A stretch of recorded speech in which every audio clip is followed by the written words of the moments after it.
최근 탄핵 선고를 두고 이렇게 될 거다라는 식의 가짜뉴스, 또 이른바 지라시가 많이 돌고 있습니다. 이 부분 짚어보도록 하겠습니다. 법조팀 우종환 기자 나와 있습니다. 어서 오세요. 예. 선고가 예상보다 늦어져서 그럴까요? 유독 가짜뉴스가 계속 나오고 있습니다. 네, 그렇습니다. 이 앵커께서도 보셨을지 모르겠습니다. 이틀 전 온라인상에 이런 기사 형식의 글이 올라왔었습니다. 예, 한번 보면 헌재가 17일 오전에 윤석열 대통령의 탄핵 심판을 선고할 것이다. 17일이면 내일이잖아요. 네, 이 기사 같은 글이 여기저기 퍼지면서 방금 말씀하신 것처럼 기자들도 혼선을 빚고 심지어 헌법재판소에 확인하는 일도 벌어졌습니다. 예. 하지만 이건 가짜뉴스입니다. 이 사이트는 이 만우절 장난처럼 그럴듯하게 가짜뉴스를 만들 수 있는 홈페이지인데요. 오늘 같은 경우에는 도널드 트럼프 미국 대통령이 계엄령을 선포했다. 이런 가짜뉴스 글도 올라와 있습니다. 또 문제가 이른바 지라시라는 것도 지금 굉장히 많이 유포되고 있잖아요. 네, 그렇습니다. 그 대표적인 게 헌재 내부 정보라면서요. 이 4대4 기각이 유력하다. 진보 성향 재판관들이 속도전을 하니 다른 재판관들이 불만을 표시했다. 이런 글이 SNS를 통해 돌았습니다. 예, 실제로 이런 글을 받은다면 혹할 수도 있는 건데 근거가 있는 겁니까? 이 근거 없는 가짜 뉴스입니다. 이게 재판관들의 평의 절차를 고려해 보면 이건 말이 안 된다는 겁니다. 이 평의 절차 같은 경우에는요, 재판관들이 사실관계를 먼저 합의하는 절차를 진행한 뒤 판결 직전에 가서야 각 재판관들이 나는 인용이다, 기각이다, 혹은 각하다 이런 의견을 밝히는 절차를 하게 된다고 합니다.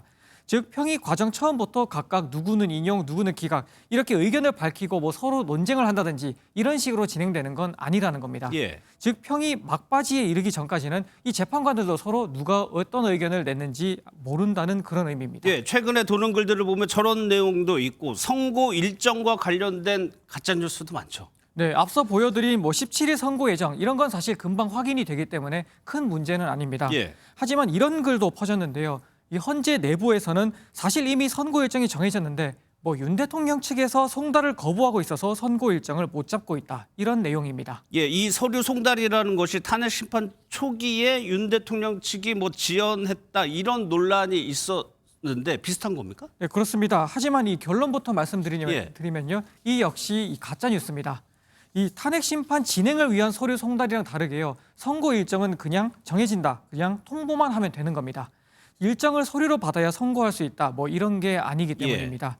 이 선고에는 당사자나 대리인의 참석 의무가 있는 것도 아니라서요.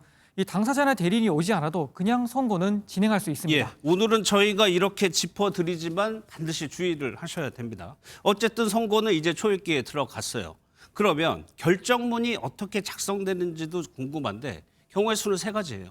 네, 맞습니다. 이 선고 결과는 인용이냐 아니면 기각이냐 아니면 각하냐 이 셋 중에 하나가 되죠. 이 중에 어떤 결과냐에 따라서 결정문도 다르게 쓰여지게 됩니다. 예. 일단 결정문 앞쪽에는 사건 개요라는 게 들어가는데요. 윤 대통령의 계엄 선포 과정부터 어떻게 탄핵 소추를 당하게 된 그동안의 설명이 담기게 되는 겁니다. 여기까지는 어떤 결과가 나오든지 일단 똑같이 적힙니다. 그러면 그 다음에는 어떻게 달라집니까? 이제 그 다음으로 나오게 되는 거는 이 계엄 선포가 정당했냐 이런 걸 따지기 전에 먼저 탄핵 소추 절차가 적법했냐 이걸 먼저 판단하는 결과가 적히게 됩니다. 예. 이 윤 대통령 측 주장처럼 내란죄 철회 같은 게 절차적으로 문제가 있다. 혹은 탄핵 소추 절차에 문제가 있었다. 이런 판단이 내려진다면요. 그러면 각하 결정이 나오게 되는 겁니다. 만약 각하 판단이 나온다면 이후에 있을 계엄 선포 과정의 위헌 여부는 살펴볼 필요도 없어지기 때문에 결정문은 그 시점에서 짧게 그렇죠. 끝나게 됩니다.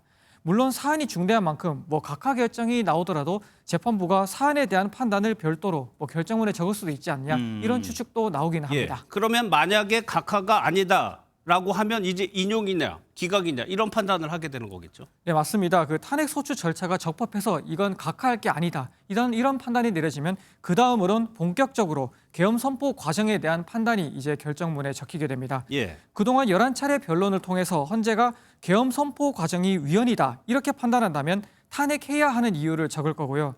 반면에 이건 위헌이 아니다. 혹은 위헌성이 있다고 해도 이게 탄핵할 정도는 아니다. 이런 판단을 내린다. 그러면 기각 사유를 적게 됩니다. 참고로 이 기각 판단이 나왔던 고 노무현 전 대통령의 결정문은 51페이지, 인용 판단이 나왔던 박근혜 전 대통령의 경우에는 결정문이 89쪽 분량이었습니다. 알겠습니다. 잘 들었습니다. 우종환 기자였습니다.